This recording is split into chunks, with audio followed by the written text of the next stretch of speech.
Okay, welcome to Chief Architect Layout number 2.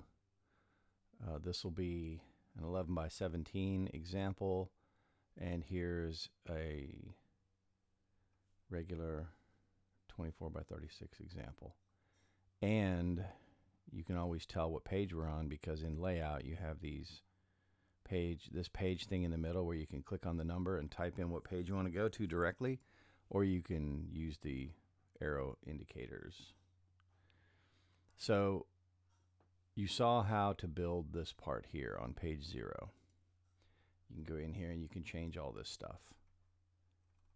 So, and I added this little text here that says, I had somebody once call me and tell me that my plans weren't to scale.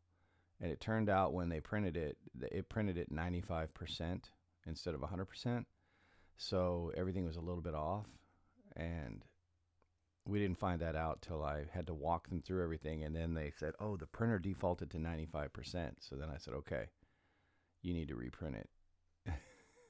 Had to be nice, like I wanted to say, okay, so you accused me for no reason. But you know what? Mistakes happen. So I make just as many as anybody else. But that's why that's on there. It's funny how in design, you'll come across some kind of mistake or something, and then you'll add something to try and make sure that never happens again. So, anyways. Oh, this big long thing I got from Dan way back when I took his class, his Pro Academy class for X12. He pointed out that the 3D views don't match reality, and he knows someone who, a designer, had a really good looking 3D view of a kitchen, and it didn't match the kitchen exactly when it was completed, and so the customer was upset that the colors didn't perfectly match. And if you know anything about lighting and colors, reflected light off of a real thing is different than generated light from a display screen. They're just different. So, but anyways, so I'm going to use these two layout examples. Once you build your title block, then you start thinking about, okay, when this goes in for submission, how do I want the pages laid out? And one of the things you can do is come over here, and this is the untitled one. So we'll open up this. Here's all the pages I have in this untitled layout template.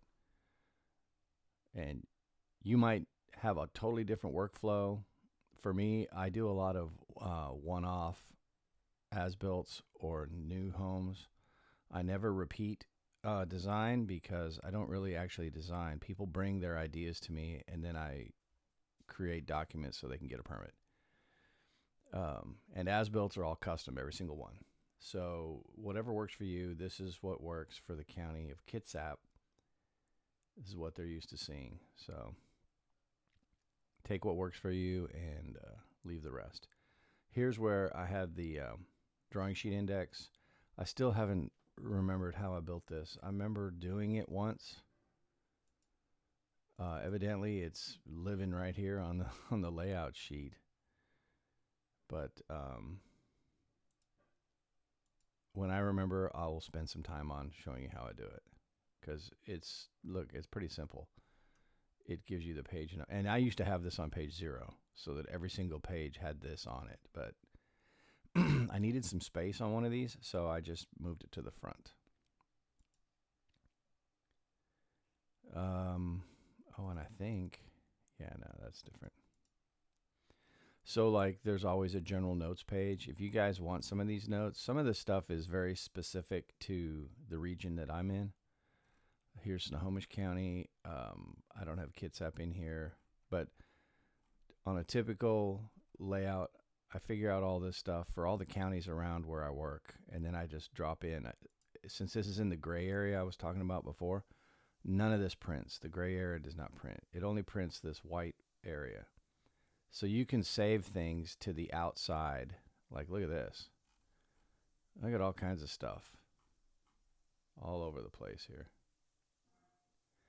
And hopefully you can, this video isn't too blurry because I'm doing it at 30 frames instead of 60. Still 4K though. But But anyway, so there's your, if you guys want these notes, if you think this is something that would be useful, um, read them all before you just copy and paste. Just make sure that it says what you need it to say and not just some kind of filler. Elevations. See how I set these up ahead of time, and then I'm going to show you a really cool trick. Okay, footing plan. Let's do this. So here's our foundation information for where I live and shear wall stuff.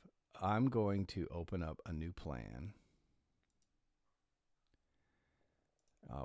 This is something I always have here just in case I need to know any of these things. And then I always delete it. But at least it's in my template.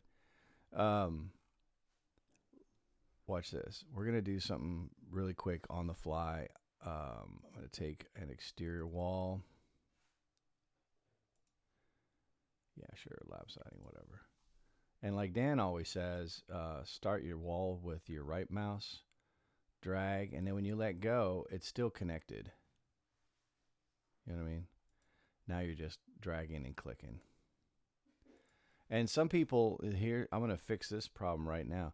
Some people set their tolerance of their. I'm trying to get rid of SketchUp here. I hit the space bar for SketchUp, but escape for Chief. Some people set up their dimension tolerances to be like a 1/2 inch, and so see how this is 40'8", but guess what? It's not really 40'8". It's 40'7.9", whatever. But if somebody saw that and then they said, oh, hey, all we got to do is fix this wall because this one's already correct. It's not correct. What you need to do is click on this wall and type in 40 feet 8 and force it to be exact. And this one, let's just make it 30 feet. Boom. So now these are exactly 40'8" by 30 feet. Okay. There's some sloppy designers out there who, it's funny, they go into the dimensions and then under, I think it's primary. Yeah. The smallest fraction, they'll make this like 1. They'll put 1 inch here, like 1/1, or they'll put a 2 here for 1/2 inch. And what that does is it internally rounds the dimension to the nearest half or nearest whole inch. And so you can come flying through here thinking that you're an amazing designer and all your dimensions are working. And when you dimension it, it actually dimensions to that nearest round off number. And so you're like, yeah, I'm a badass. No, you're not. You're a dumbass. I'm sorry to tell you, you need to have very small tolerances and then mechanically force the wall to be exactly what you want. Okay? 40'8". So get in the habit of tracing out the building you want and then use your temporary dimensions just to verify. Don't get sloppy. I'm telling you, when somebody's pulling a dimension and they get to the end and there's a bunch of rounded off parts that have to be dealt with, that's frustrating. And it just makes the framer assume that the designer's lazy. You don't want that. You want to be a professional. You want people to ask for you by name. So enough of that. So here's what we're going to do. I'm going to send this to that page. We're going to build a foundation real quick because that page was a foundation page. So build foundation. Yeah, sure. Stem wall, 37. Yeah, 3 feet. Well, let's just go. Okay, so there's foundation. And that means it needs to be on the foundation level. I'm going to send this with that button there to the open layout page. And here's another thing. I have 2 layouts open. So it's wanting to go to roof framing layout, but I don't want that one. I want the untitled layout because roof framing is a whole different thing we're going to talk about. If you do the entire plan view, if I have anything off to the side, it tries to send all that. Current screen's not bad, but if I have nothing on this but just this drawing, then the entire plan view will lock in just on what's drawn. And we'll go 1/4 inch scale. Sure. Okay, bye. So now look at that. Look how tight that is. Normally, if there's any other objects or whatever, it's going to send, see this pink area? This is what AutoCAD would call a viewport, but I don't know what they call them here, layout something. But anyway, so all this pink area is like, it's like you're looking at this page right here, and you're looking at this, and this pink area would be like those overhead projectors that you'd have the clear plastic, and then the walls are what is drawn in the plan, okay? But then you bring that clear plastic over and you shrink it down to be to scale, and you lay it out on the page where you want it. That's what's happening here. So I can move this around, and as long as there's nothing on the original plan out here on the sides, you won't have anything on here that's gonna be unwanted. For example, let's say I had some text right here. Some text here. And let's say it was really big for some reason. Let's say it was 16. Now, what happens is, that's right there. See that? Does that make sense? So what you do is you don't put random stuff. Like if I needed that later, say this was some kind of special text, and here's another quick tip. Say sometimes you have to fill it, sometimes you don't. It depends on what you want. But let's say I auto-dimensioned this, and the dimensions, since I'm going to a 1/4 inch scale, let's see how big these are. I don't think they look, well, they are 1/4 inch. Look at that. And the arrows, okay. So this will show up right here. And when you click away from it, now see how there's a border box? That actually is right here, viewport borders. Boom, turn that off. And sometimes there's a viewport label that'll show up, and it'll just be the plan view, saved plan. So we're gonna turn that off. And we'll orient this. Let's say this building is let's say it looks right here, footing plan. Now watch this. This is the cool part. Click on this viewport, copy, go to the next page, and then edit, paste, and hold position. And look, you got the exact same thing, right? But we don't want that. So what we're going to do is come down to this link button, and we're going to pick this floor and hit OK. Yeah, so what's happening is there's items on that layer that are outside of this viewport. And it's saying, hey, the scale you chose, we're missing stuff. So that didn't matter because it's okay. It's being honest. We're going to go to this one. All we did is we just picked this floor right here. So I can well, let's do this. Let's split this so we can actually see it in two pieces here. So here's the layout. Here's the wall.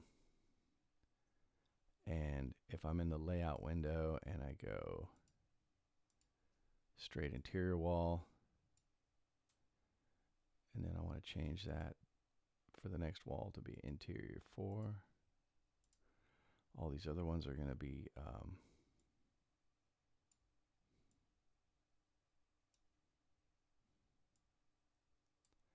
see how that's growing? And then depending on how you like to dimension, this is just really easy to get room size fast. See how I've got mine set to a 16th. And so I know for a fact that I need to come in here and make that 9'3", right? And now I know that's correct. However, let me just show you the damage that is done by lazy designers. I absolutely can't stand when somebody goes, well, let's not make it 1 inch. That would just be really bad. Let's go ½ inch. Okay, okay. Look at that. See? Makes you think, yeah, you got this. Let's try it like this. Oh, yeah, look at that. Those are good dimensions. No, they're not. If I click on this, it's 1511 3/4.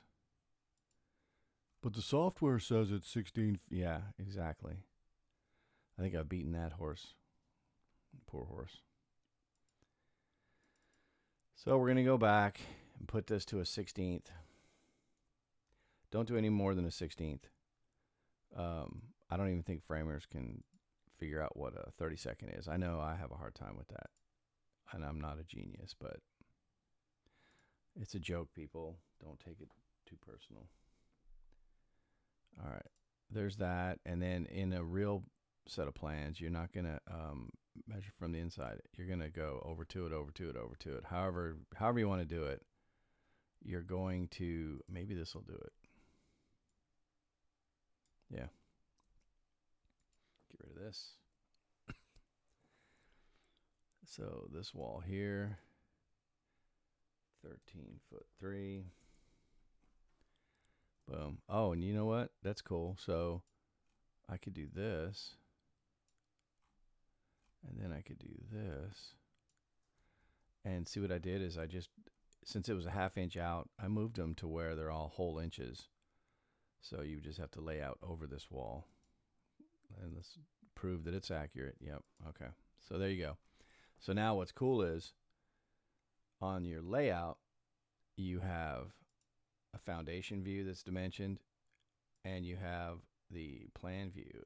And what's really cool is if you pay attention to what's going on, look at any corner. Look right at the corner when I make this change. Notice how it's perfectly stacked on each other. Yeah.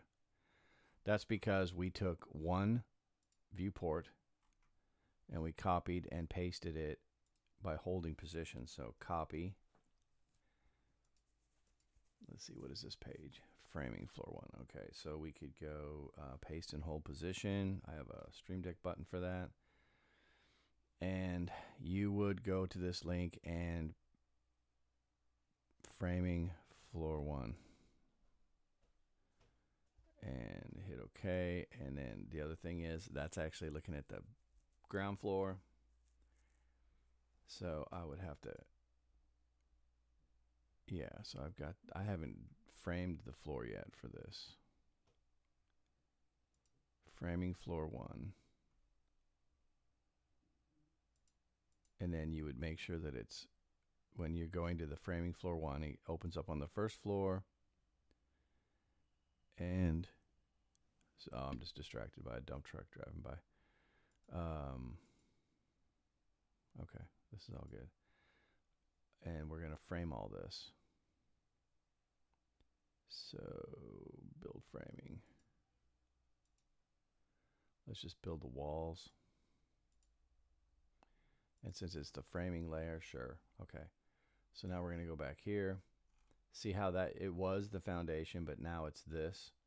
It's because I had not designated that it's looking at the right spot. It just defaulted the foundation view.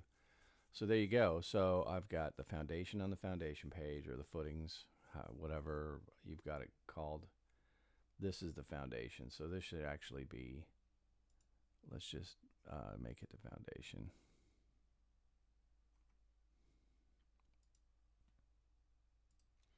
I'll go back one, make this the actual footings.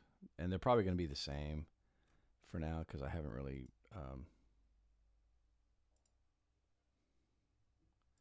yep. So they haven't been, they're now separate items. They just haven't been designated yet. So if I was doing footings, you wouldn't see this wall. You would just see a layout to the actual footings. Then you'd go to the foundation layer, which is right here. Then you would go to first floor framing. So if there's any kind of framing and stairs or whatever that's on the the ground floor. Hold on a second. Yeah. This will be the floor system. This is what this would be. So we could do that. We could frame a floor system. So let's go here. We'll go to floor. Yeah, it shouldn't have the wall studs in it. It should just be floor framing. Let's do it. Let's go here. I haven't designated any of these, so these joists are just going to come in however they come in. It's going to be interesting.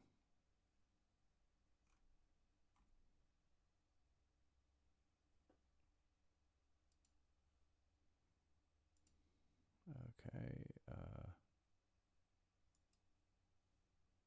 Oh, I might not have framing turned on this.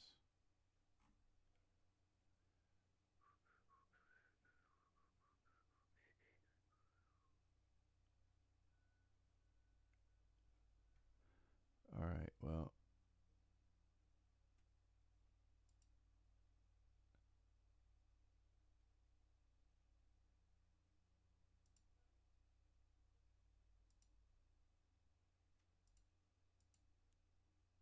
Yeah, this is not a good example.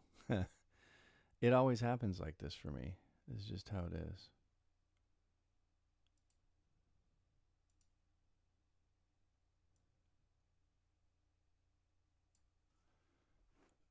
I don't want ceiling joists, no. All right, well, never mind. Anyways, I'll take more time and actually practice a model before I just jump in and just go random. But this is how layout works. I got to get back on my focus. So let's do this. Here's framing floor 1. Framing floor 1. The word floor is important. Oops, I just hit the wrong. Yeah. I hit that arrow instead of this arrow. Framing wall 1, you see that? That's where I'm making my mistake.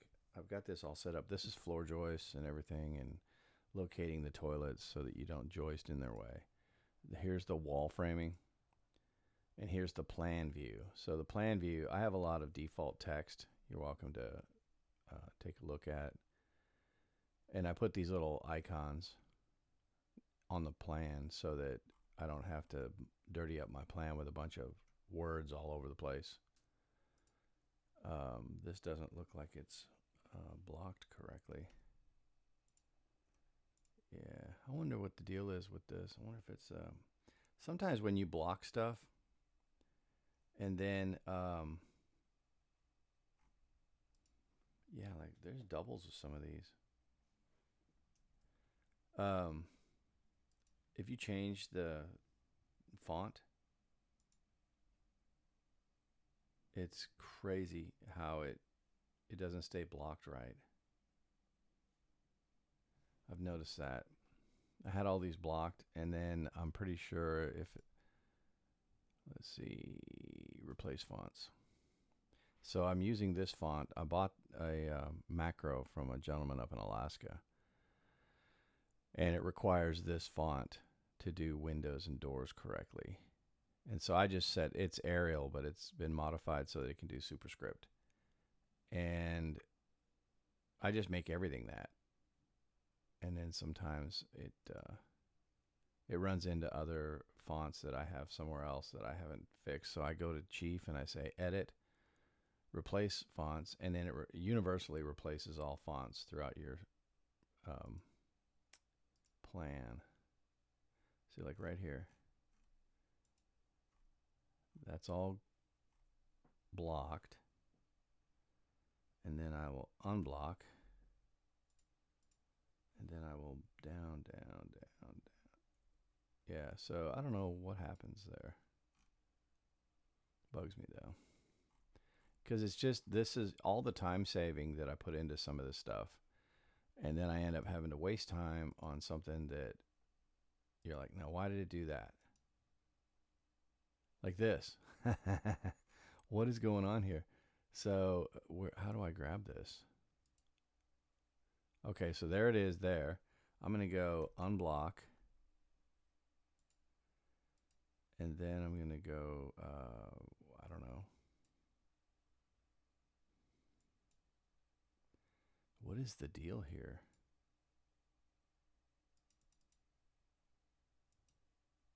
There's what it's supposed to look like. Hit OK. Oh, okay. So yeah, you just open it up. You look at it. You say, hey, what's up? And then you close it. See, I just don't get some of this. Chief has some goofy attributes sometimes. Yeah, so there you go.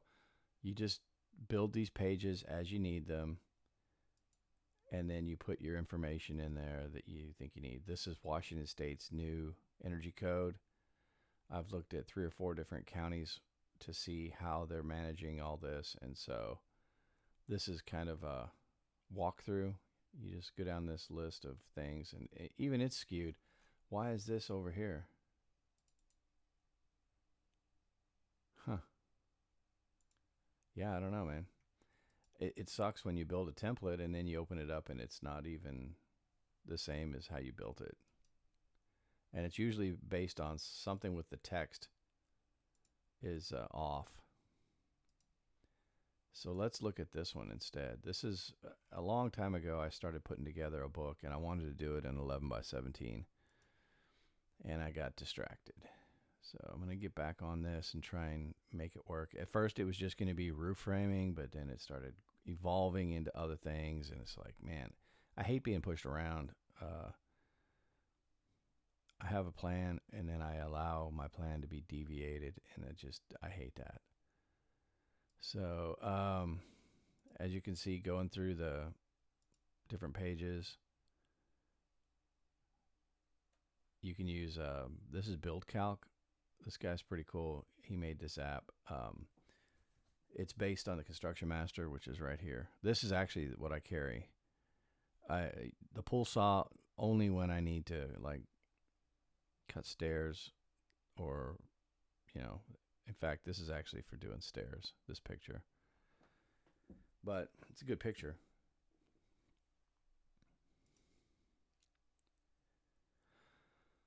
Okay. Yeah. Oh, yeah. I'm not a master of the framing square, but I'm gathering information so that I can make a table here that will cover everything I can learn about the framing square, because framing squares are pretty cool.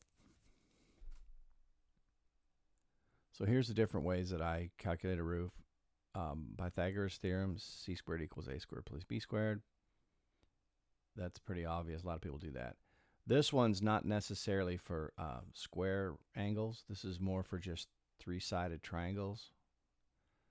And I just happen to draw right angles, but these are for more complex roofs that intersect other roofs. I thought this would be a good diagram, but it's confusing to people. This is the end of a house over here by the 11. And this is your last common rafter, this green one that comes up. And then the red one is the hip that goes down. And then because it's drawn in isometric, the actual end common is along the part of the red. It's got these hatch marks in it. But unless you know that, looking at it, people go, I don't get it. Same kind of thing here. Here's what I was trying to do. There's your main rafter. It's in green. Here's your end run. There's your end rafter, and here's your hip. And then I saw in a book, this was in the Holy Grail of roof framing or something. This is a pretty cool diagram. So here's your common. And since your rise is common, then on this one, it's a 45. So that means your hip, this is a common hip roof. Your hip is, the hip run is this line right here. and it's at a 45 to your main rafter run. And then your actual hip length would be this length here is the actual rise, since those two are the same. And from this point to here would be the hip diagonal. That's a different way to look at it. It's always hard to do 2D representing 3D in a way that makes sense. So each one of those are going to get their own page. And if you see that lipsorum, blah, blah, blah, that fake Latin, that's just filler text so that I can see how it's going to look on the page. I haven't put information in there yet. But here, if you want to buy a Hewlett-Packard HP calculator and use RPN, this is exactly what you type right here to clear all your variables. Here's how you tell it to, when you input a number like 112.625, it will do this. You just have to create this, save it in a button, and it will kick out feet, inch, and 16th. And if you enter it as 1 space 6 space 9, then it will run all this, and it'll give you a decimal value for that. So these are subroutines that I have in the root directory so that it just speeds up doing things for these other equations or routines, whatever they're called. Here you go. Bird's eye view. So if you wanted to calculate the length of something from a 2D horizontal, so if you're looking down and you accurately can measure horizontally and then you enter the pitch, this will give you the diagonal. We used to do bridging blocks. You just kind of guess. You get it close. Well, you can do it exact if you know the height of the joist and the on-center spacing and how thick the joist is. Boom, done.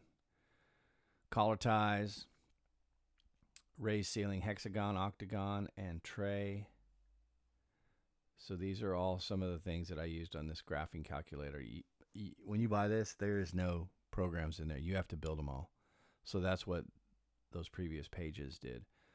I bought this. I don't know how I ever found out about this. It was back in like 2004 maybe, because I wanted to try it. They brag that they do feet, inch, 16th, because if you notice, they have 10, 11, 12. Those are buttons out of 16. So when you do a length, you can do 1, 7, 14, and they know that that's 1 foot 7 and 14/16. But this is a strange calculator. I didn't really master it. I didn't really have any. There was no online help back then how to learn this, so it didn't seem intuitive. Everybody's familiar with Construction Master, but you have to remember all the equations. There's nothing built in. There's nothing that asks. It doesn't prompt you. But mine, actually, I wrote it so that when you go into a certain feature, say you want to do main common jacks, it will actually have words up here that will prompt you for information. It'll say span, and then you enter the span, hit enter, and then it'll say pitch and blah, blah, blah, and then on center spacing. And then, so you don't have to remember the equations to get things. And that's where I was using this and AutoCAD, and I noticed that these guys don't do jacks correctly. And that's one of the reasons why the plywood would always run funny as you're plywooding a hip roof. It's off just a little bit. So this is the real picture, and this is something I drew this in Chief Architect so that I could have a graphic. If I needed to show the steps, I could put a box around, or yellow or circle or whatever around each button and create a series of steps. So that'll come. I'll come up with a generic roof or stairs or something, and then I'll show the button processes for that. Build calc is pretty much the same layout, but this guy does a lot more. He has a lot better features, and it's built right into your phone, so you don't have to carry another thing. And I'm biased to this. In fact, this is the directory of my calculator. It has, you can navigate through all these to get to these different things that it'll do. And the reason why they have these weird 5-letter and 4-letter acronyms is the calculator has a variable display screen that you can store different buttons full of equations, but they're only 5 characters wide on the screen. So you have to come up with a kind of a labeling system. All right. Mobile desktop. So yeah, this is a desktop version of this. This is a desktop version of this. Pretty cool, actually. And this is where I use it. I use it for things like this. This is a pretty simple roof, really. I think this is all common. Yeah, this is that roof in Linden, the ICF roof. I'll tell you what, ICF walls and a regular hand frame roof on top is amazing. You don't need to brace these walls. Once they're cured, it's really solid. But as you can see, depending on how, like, I drew this plan and then I framed this building, so I knew everything was exact. But I've seen some plans where they're not quite exact, and then you're like, well, wait a second, if that's not quite exact, how is that going to get built? So, and people go, oh, it's only a 16th or it's only an 8th. Well, if you're an 1/8 off here and you're an 1/8 off there, now you're a 1/4 off at the ridge, and that means the ridge is either going to be higher or lower than it's supposed to be. And then that's going to change what you calculate your hips are doing and what your jacks are doing. So it's starting to get loosey-goosey. And what you really want is exact. And you always aim for exact, even though the wood's going to have some bows or crowns in it, and people are going to cut the line or leave the line. But as long as what you're aiming for is perfect, everything will bring itself back to true. And that's why accuracy is critical. So this is that same house that we just looked at, right here. This roof. Like if you look right here, you'll see this big long 35-foot hip. That's it right here. And there's the ICF. And so some of this had to be up on a knee wall. Just this is the way the plan worked out. This is the same roof, but it's rotated 90 degrees counterclockwise. So you can see there's the garage and there's the main living room. There's the garage and there's the main living room. And I really like, this is what I like about Chief, just being able to use notes. Now, what I would really like is the ability to fill these with a color. So all the rafters could be like light blue, and then the hip could be orange, and the ridge could be green, or whatever I want to do. So it differentiates instead of it all just being white. All the bracing and purlins could be a certain color in the numbering. I don't know. I've asked for that, but I haven't seen it. I don't know. It might be hard. Maybe they can't do it. I don't know. I'm a big proponent of LVL valleys. The hips, not so much. It doesn't really matter. Hips, everything is supporting the hip. All these jacks are pushing together at the hip. So the hip doesn't have to be as strong. But the valley, everything is hanging on the valley and adding weight to the valley. And so not only do you need to brace it down to a load-bearing wall, but I just happen to have, I think these are 2x8s. They might be 2x6s. I don't know. I have to see. But the LVL valley we have was long enough that I could put a ripped 2x4 ledger after the roof was installed, and we braced it. I added this ledger so that if there was a big mound of snow or somebody was up there walking along shoveling, that they don't step and the roof starts to separate, because valleys are really bad about that. If you don't nail these nails in here correctly, like if you nail them perpendicular to the surface of the jack, then they're going into the valley on an angle, and that's wrong. Everything needs to be perpendicular to the valley, and you angle the nail through the jack into the valley, and you actually kind of shoot down a little bit, 5 or 10 degrees. But, and that's why you get 1, 2, 3 or 1, 2, 3, 4, whatever. You nail the roof together, and then you come back and you put the ledger on, So this roof is super stout. And what I want to do in this book is actually show how to do all this. So when this book is done, you can use a Construction Master or a Build Calc app or program your own calculator, whatever you want to do. This PDF book will help you, and it's going to be in 11 by 17 format.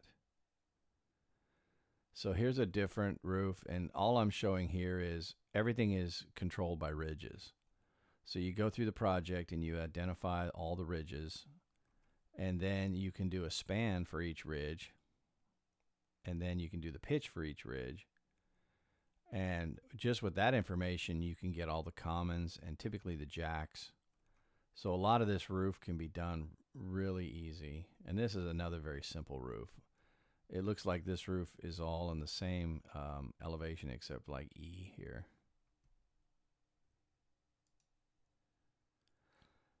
And then we're going to go into how to use some of the tools. I see some really good videos online from like the Perkins Brothers or the Awesome Framers, Tim Euler, about how to use the speed square.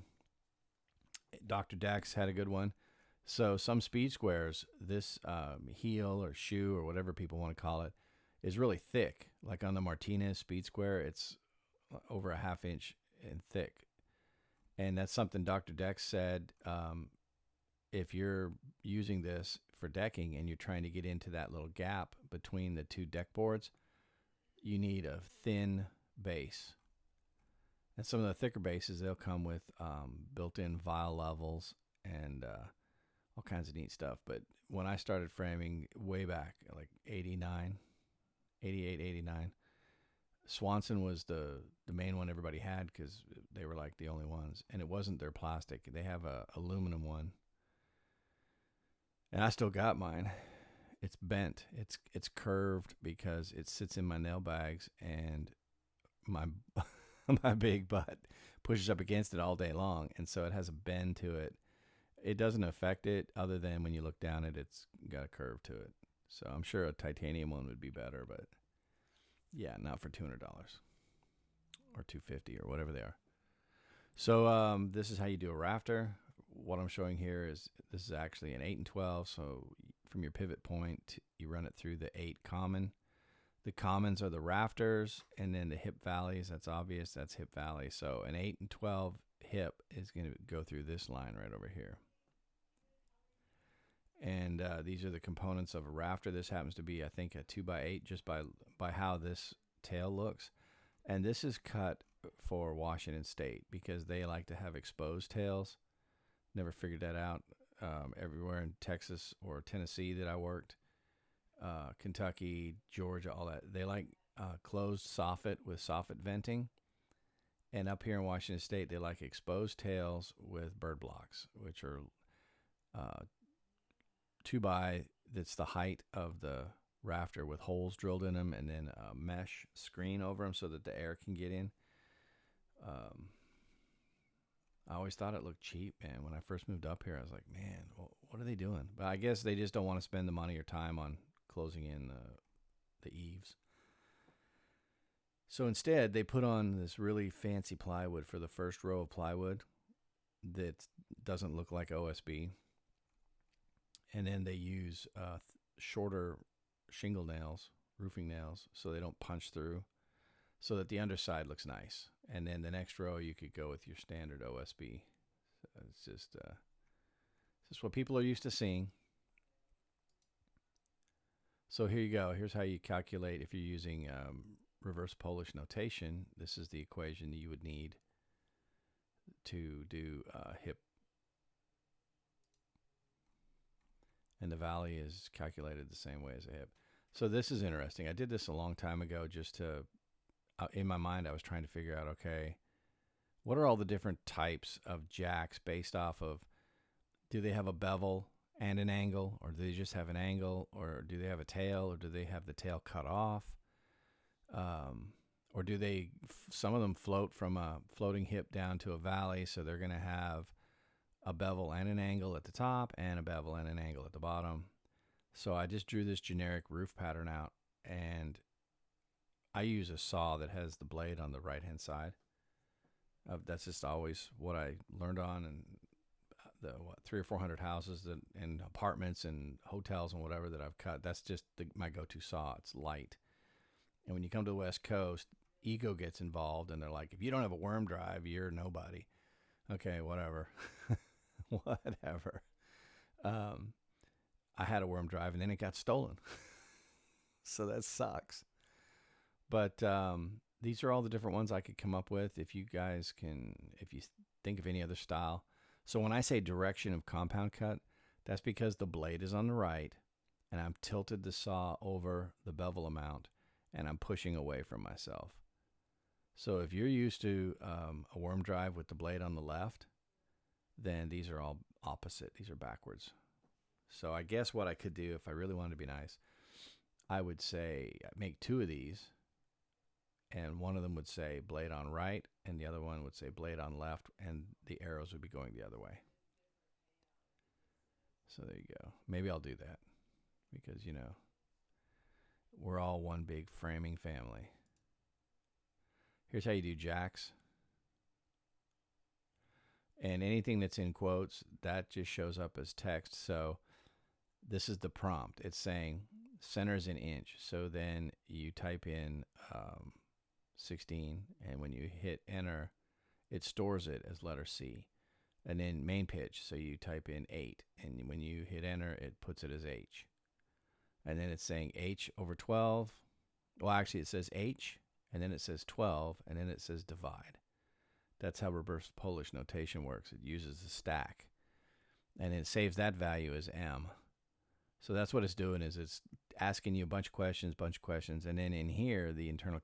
And another thing, when I put the hashtag in front of something, that just doesn't get written in. It's not included. It's just so that you can understand what's going on. Here's all the equations actually happening. And then the output is wherever you see the words tag. So it's doing this step-down calculation until it equals 0 or less than 0. And then it ends, and then it selects the n feet increment. So it tells you here's the increment that you're cutting off of each one. And then I did another one where it's increment exact, and that's actually to the decimal. Like instead of it just being rounded to feet inch 16, it's actually a decimal value. And then it purges all the variables that we used. And this here, this do until end, it's creating numbers all the way down, and that's the list of numbers that you'll cut for your jacks. This is done in Chief, and then it's got the wavy line put on there. I think I'm going to redo this. You know, I think I have this, actually. Let me see what's going on here. I'm going to go find Perlin in SketchUp, if I have it. Clean up by name. Okay.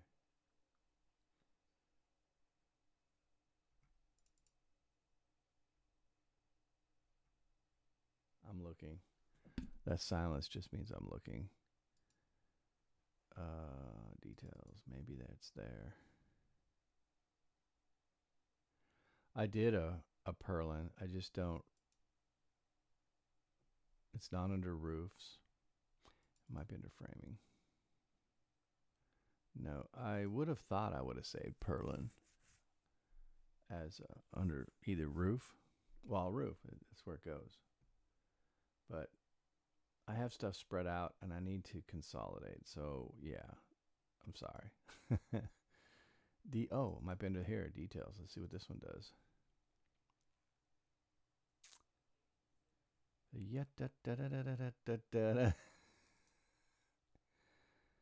Oh, man. All right, well, I'll tell you what I'm going to do. I'm just going to grab just any kind of thing, and we're going to open it up in SketchUp so I can show you what's cool about SketchUp, because just the quality of 3D is just unreal.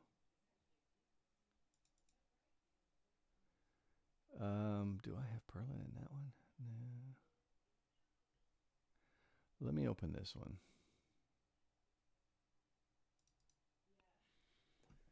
So you'll see. See this? Look now. Look at this. And let's just turn off X-ray for a minute.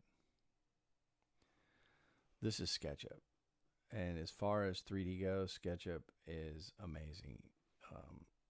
First of all, you have 6 degrees of motion with the space mouse, so you can navigate to exactly what you want, and then do whatever work you need.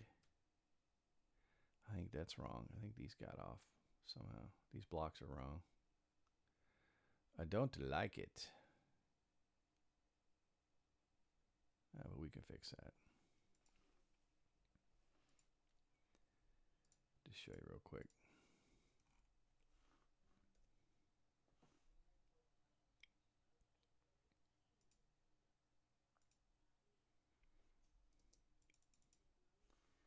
Push pull, boom.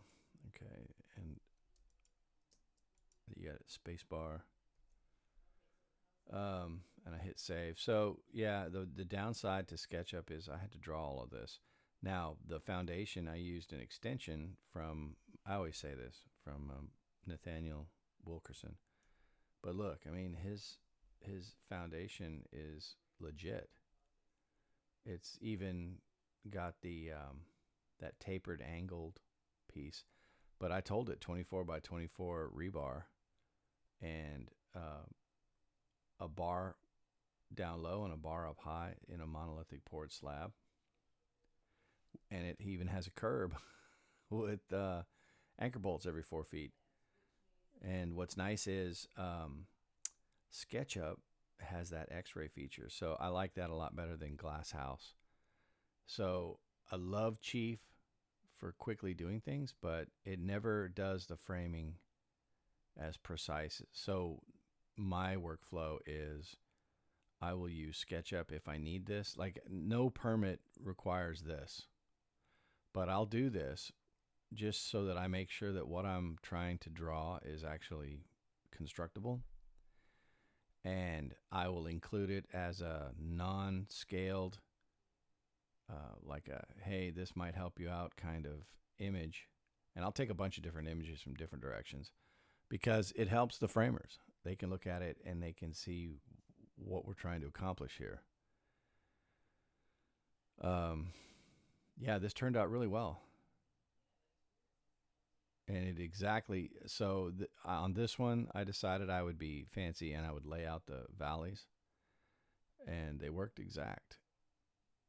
They worked in such exactness that I told the guy, I didn't have to actually be up there putting it together because I was down on the ground cutting. But I told him each jack has to stick up a little bit.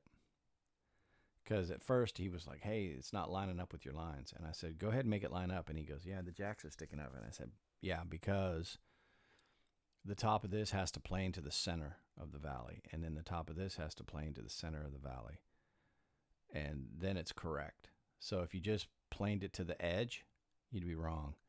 The way to fix that, some people will do, like they'll rip the backing bevel on hips, and you could also do it on valleys. You'd end up with a depression in the valley. You'd cut in from both sides, and it would be then you would plane to the edge of the valley, and it would carry on down to the center.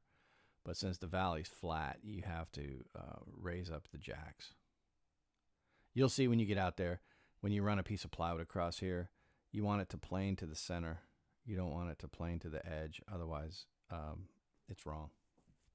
I mean, you won't really notice, but it's still wrong. So let's not start cutting corners until, you have to. The way we got this, here's another little trick. We needed convection venting, like in most houses. So you see the little bird blocks down here. We just tacked a 2x4 on top of this beam and then flushed all these to the top of that 2x4. And then we pop that 2x4 off. And when you deck it, your plywood comes up and you've got that venting that can go out a continuous ridge vent. And that worked just fine. Now, it's not a lot of convection venting when you look at it. It's just right here, but... Oh, hey, all right. Potential spam. How about you go to voicemail? Area code 771. I'm getting a lot of those. Anyways, yeah, that's what I like about SketchUp. I could go on all day talking about how awesome it is. But so here we're back at the book. Whoa. So, yeah, you can't use the Space Mouse in Chief. It's clunky. It doesn't work right. What is going on here? Oh, that opened to this. Very interesting. Yeah, this is all wrong. This needs to be all fixed. I don't know why it's doing this. You see what happens? I changed some dimension setting somewhere, and all of a sudden, a lot of my referenced files are wrong. I got to go back through. So it really sucks because you think you're done, you think it's good, and then no, it's not. Well, you see this? This actually is off.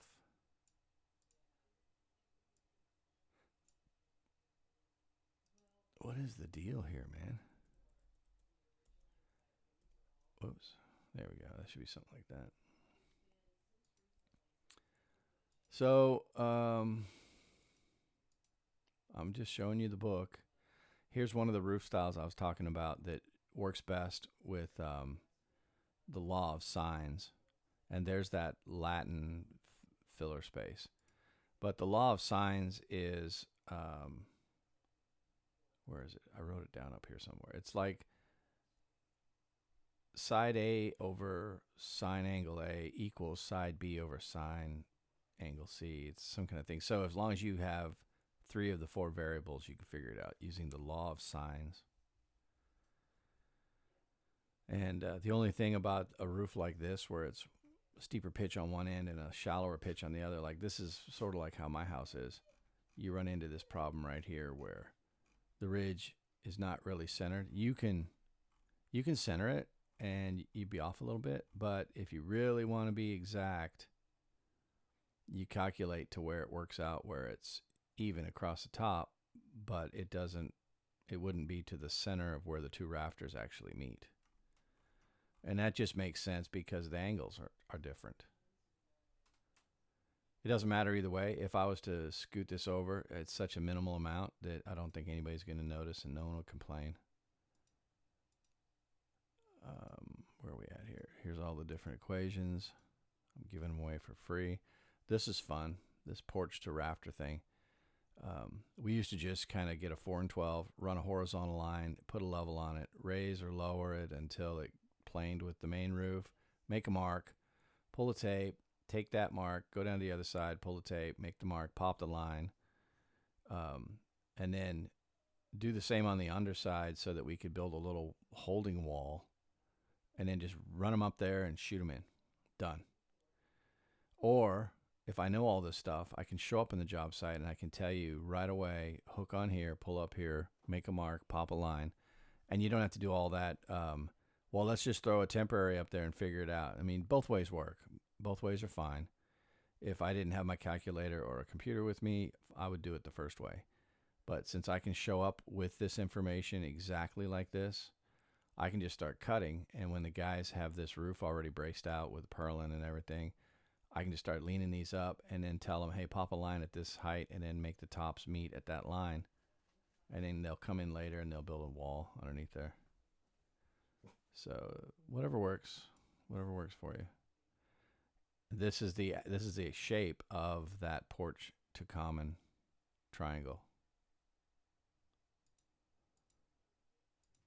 And I'm just going to say, I used to think I was one of the better framers in America. And then I saw Tim Euler.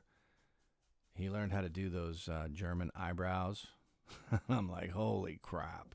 So I immediately knew he had hit the afterburners and took off. So yeah, he's definitely amazing. If you want to watch awesome framers on YouTube, you will learn. And you get some good 80s music too. He plays some of that good retro. Love it. Awesome framers. Go check them out. I never met him, but in 2006, somehow we were on JLC, I was on there as Walmax, and I helped him with some kind of CAD thing. He was trying to do. It was something real simple, joist a floor or do. I don't remember exactly, but I just drew it out in CAD and gave him the dimensions over the site. And that's as close as I've come to meeting a celebrity. Other than that, David Lee Roth in Pasadena, I did almost get hit by him. Well, the girl that was driving the car, he was in the passenger seat, but that's a whole different story. Yeah, this is a parapet that we built out in Oak Harbor for an apartment. And this is how the plan didn't have all this kind of detail. They just showed the parapet. So I broke it down as, okay, how are we going to build this? And we had to use cantilevered blocking because the way the I-joist went, we had to come back a certain distance and get this all approved by engineering and how we were going to assemble it. You're going to put like a rim board against this and then butt into that, and all kinds of stuff had to go into this. And then out here, we inverted the hangers onto the rim board because it makes sense. Why would you? The weight of this is not going down because it's cantilevered. So what you want is to hold the rim board from ever falling off, and so you would put the hangers on inverted and then nail them to the rim board. And now the rim board's going to hang on this I-joist forever. And this hatch diagonal stuff, that's plywood that we put in to fill the web so that each one of these became as wide as the top and bottom chords to keep it from torquing or bending. And then that's what these blocking things here do too. They keep everything straight so it doesn't torque under tension.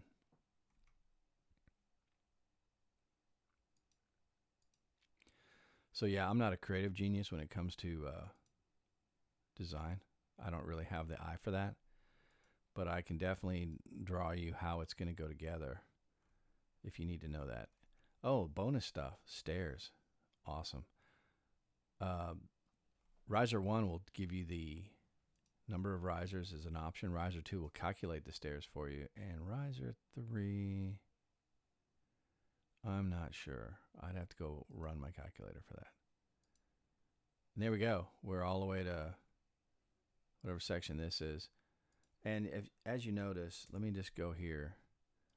I came up with a numbering system that broke it down into different sections, like using a calculator, and computer is A3.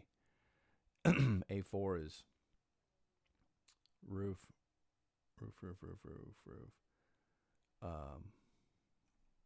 And then 5 is into the details of each roof. There's like 4 pages for each kind of roof. So I'm going to show pictures and calculations. Wow, it's been an hour. So I just wanted to show you the power of layout. Watch Dan Bowman tomorrow, 10 a.m. Pacific, 1 p.m. Eastern. And like I've mentioned in the other video, they're only going to do it live. And then if you want to see that video again, you're going to have to join his Pro Academy. And it's worth it. I joined it for the X12 class. And I'm serious. I went from scratching my head and wondering if I had made a mistake buying Chief to actually understanding how to use it and where its limitations are. And so I'm able to maximize my efficiency with this software. And this is great software for making plans for permit. There are limitations to this software, like any software, but for the price you're paying, it's amazing. This is really a great platform. And like I said, I only use SketchUp when I have to build super detailed 3D framing images. And I've never had to do that for permits. So you don't have to, but I'm a firm believer. I don't just bring a hammer to fix everything. I have the right tool for what I'm doing. And Chief is about a 80 to 90% solution. And then I've used AutoCAD before to make precise details. I've used, I tried SolidWorks, or not SolidWorks, was it Solid Builder? I can't remember. And then SoftPlan, I've tried all those. But I thought SketchUp was lame, but I've been shown that SketchUp is pretty amazing. So don't be afraid. And this is coming from an Apple fanboy. Don't be a fanboy and just only, it's either chief or nothing. Don't do that. Figure out what you need, build your workflow, and go have fun. And if chief's all you need, man, rock on with yourself. So there's an hour-long video at 30 frames. Let's see how it turns out. And I love y'all, so have a great day. Have a fabulous weekend. And let's all watch Dan Bowman tomorrow.